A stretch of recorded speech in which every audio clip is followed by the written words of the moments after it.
Hello everyone, this is Nikita and thank you for joining me in this video. So this video is about Ruleset and Ruleset versions in Pega. So why are we talking about this today?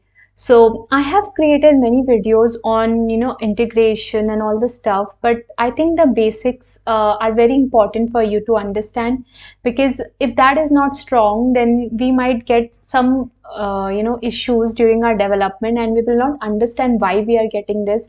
So it's very important that we understand the basics. So today we will be talking about Ruleset and Ruleset versions in Pega, which is very important for you to understand. So what we would be covering today is what is a rule set. So rule set is a package in which we contain all the rules. Then we will also discuss about what are different kind of rules, different kind of rule sets. Then the rule set version, which is a versioning mechanism. We will understand why we are creating a versions and what help it would give us when we are developing our application.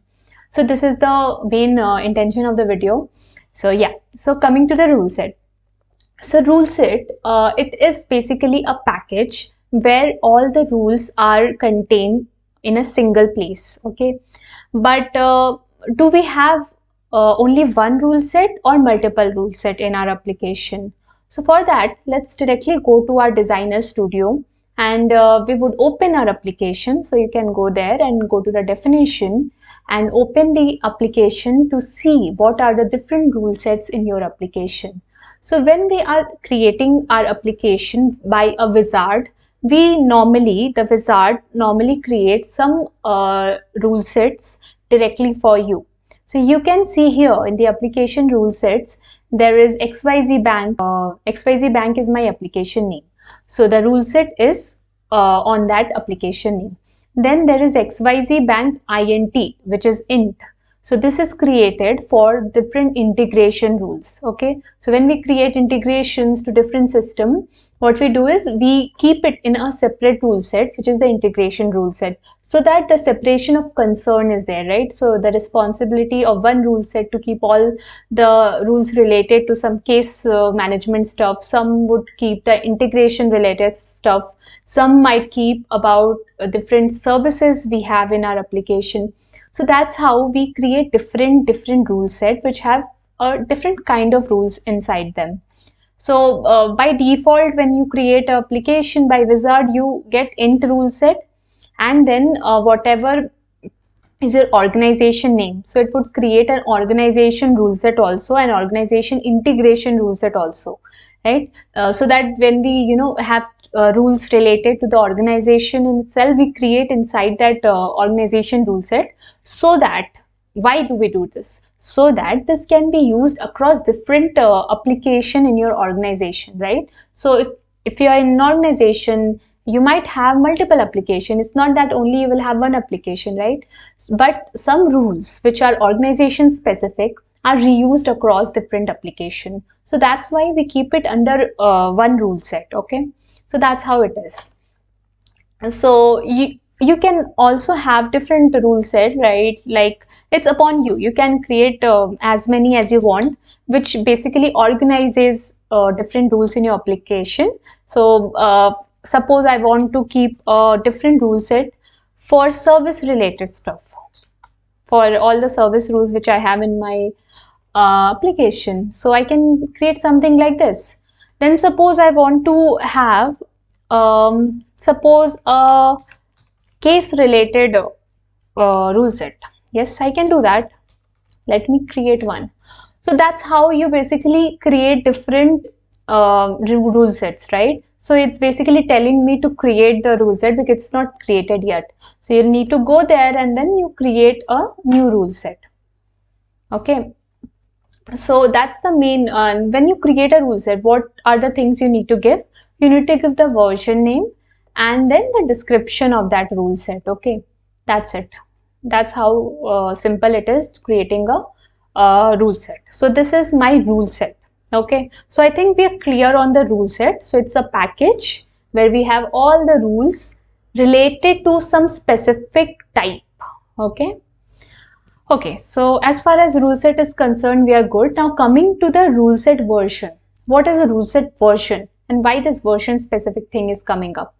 So it is basically a version control mechanism, right? So when we have all these agile development going on, right? So we are creating some feature and we are moving it into the higher environment. We want to roll out into production. So we do not do everything at once, right? So we need to keep everything in a version, right? So suppose I want to keep a feature, okay? I want to move it to the production, okay? So what I will do is I will package it into a different rule set version. Okay, so I'll keep all the rules related to that feature in my rule set version and move it to the high environment. Okay, so that's how it goes. And when you have to roll out into production, you directly deploy that version into production. Okay, so it's how you separate your development and your testing and your deployment into production, right? And it also helps you to basically roll back the changes. Suppose what happened is, you deploy the feature into production, that's rule set version, but then somehow we got to know that we did not had to actually deploy that, or because of some issues we do not want to have the new feature in production, something like that, right? It can have this kind of scenarios normally crops up. So what do? You just delete that rule set version from the production. I'll show you how. So suppose this is I'll show you one rule set. So this is the one which just created, right? So let's use this.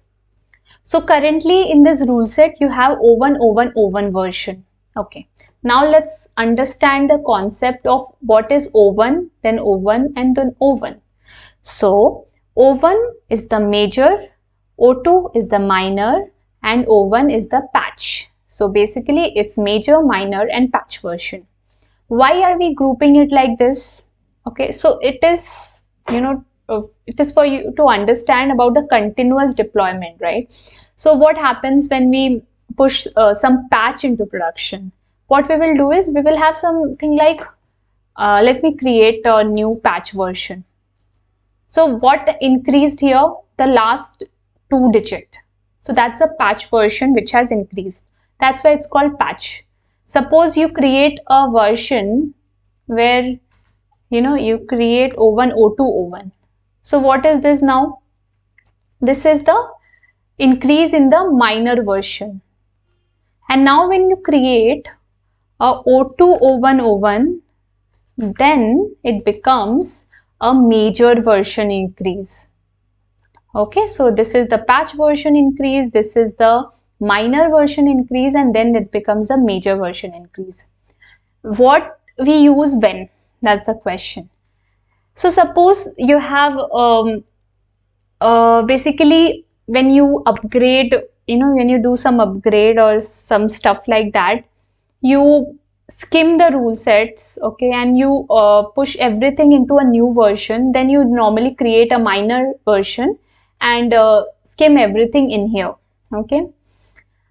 Suppose you had a major changes or major version changes, and then you want to roll out a new major version altogether, then you create a O2, O1, O1 and keep all your rules in there. So that's the concept of major, minor, and patch, okay. So that's how it is, and you keep everything in a version. When you have to move something to the higher environment, you just move that version to the high environment instead of moving everything, right? So that's how it's as simple as that. So let me show you one thing about, let's open this rule set. What do you see in here? You see that there is one version which is locked and the one version which is unlocked. And why are we locking and unlocking any rule set version? Okay, so this is it is a way to secure your application, right? So suppose you have developed some code, okay, so there is a feature you have developed and you have kept it in O1, O1, O1 version, this version, okay. And what you did it, you moved it to the QA testing environment, then you moved it to the production as well. Everything is done, it's in production, running well and fine. Now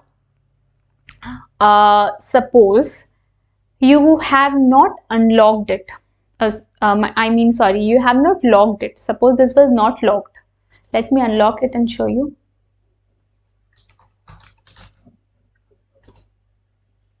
Okay.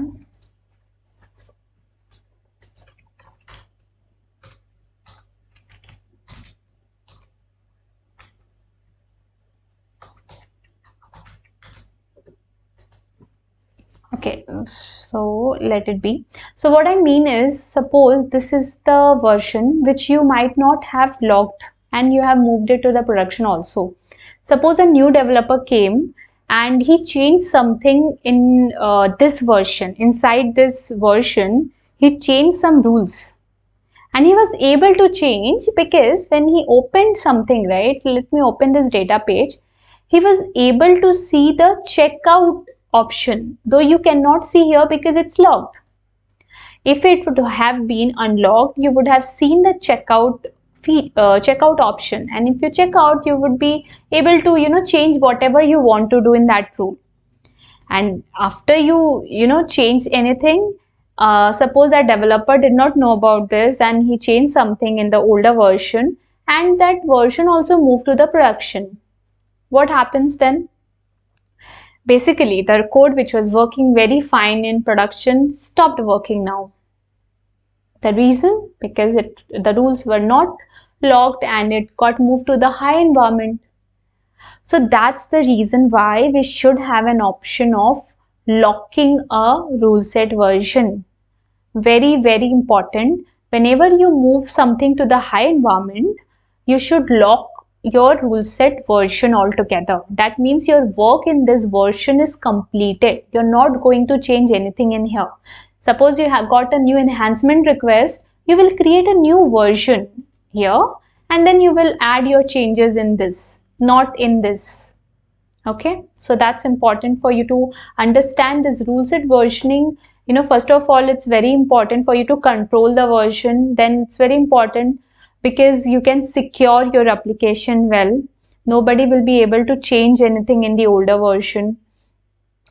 And then it also helps in rollbacking any changes. Suppose you have moved into production. Suppose this is my application which is in production right now. And what happened is I moved this particular rule set version in production, but now I got to know that I should not have deployed in production. So what can I do now? It's as simple as that. Let's suppose you need to delete this rule set version. How do we delete it? You need to go to configure, system, refactor, and then rule set.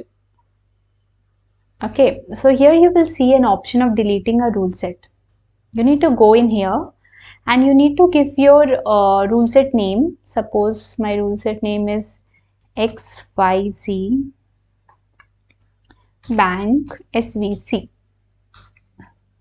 Okay, so it will open this and you need to select your rule set name. Now it will tell you to specify the rule set version. Okay, so these are the available rule set version in my application and I want to delete this 020101. Let me apply it and then you just need to click this delete button. Let me delete it. So yeah, so number of record deleted is 1. That means my record got rule set got deleted. Yeah, so it's as simple as that. So the rollback has been done for your changes which went into production, but now you don't want to. So it's as simple as that. So I thought you got some idea on the rule set and rule set version in Pega. How do we handle them? What are the different best practices that you need to follow? I hope this would be useful for your day-to-day development, and I look forward to seeing you in my next video. Till then, take care. See you. Bye-bye.